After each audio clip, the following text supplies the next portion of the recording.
আমি মন্দিরে পুজো দিলাম, যে সারা মহেশতলা, সারা পশ্চিমবাংলার মানুষ, সারা ভারতবর্ষের মানুষের যাতে মঙ্গল হয়, ঠাকুরের কাছে আমি সেই কামনা করলাম।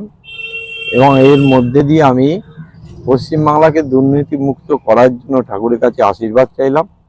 পশ্চিমবাংলাকে চোরেদের হাত থেকে রক্ষা করার জন্য ঠাকুরের কাছে আশীর্বাদ চাইলাম। পশ্চিমবাংলাকে জিহাদিদের হাত থেকে মুক্ত করার জন্য ঠাকুরের কাছে আশীর্বাদ করে মহেশতলার মানুষের দুয়ারে দুয়ারে গিয়ে আশীর্বাদ চাইতে আমি শুরু করছি।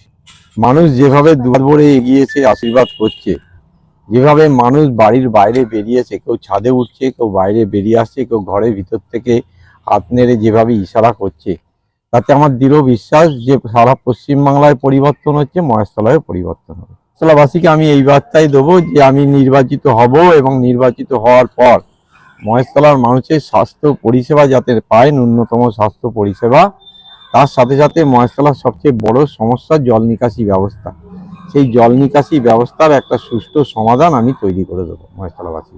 যে অনেকেই হয়তো জানেন না, আমি বলি মহেশতলা পৌরসভার 35টা ওয়ার্ড, কিন্তু মহেশতলা বিধানসভার 26টা ওয়ার্ড, 9টা ওয়ার্ড মেটিয়াপুরুষ বিধানসভার মধ্যে চলে গেছে।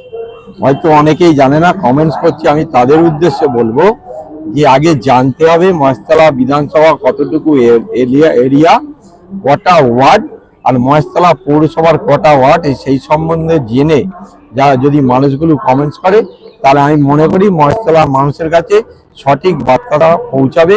কারণ আমি বলছি যে যারা কমেন্টস করছে ম্যাক্সিমাম তৃণমূল কংগ্রেসের, তারা নিজেরাই জানে দীর্ঘদিন রাজত্ব করেছে, 15 বছর রাজত্ব করার পর তারা কিন্তু মহেশতলা সম্বন্ধে জানে না। কারণ তারা প্রথম দিন থেকে তোলার জন্য, কাটমানি খাওয়ার জন্য রাজত্ব করেছে, তাই মহেশতলা সম্বন্ধে জানে না বলেই এরকম কমেন্টস করছে। আদা তো আসছে আমার পোস্টার, ব্যানার, আমার দেয়ালে লেখা মুছে দিচ্ছে তৃণমূল কংগ্রেসের দুষ্কৃতিকারীরা।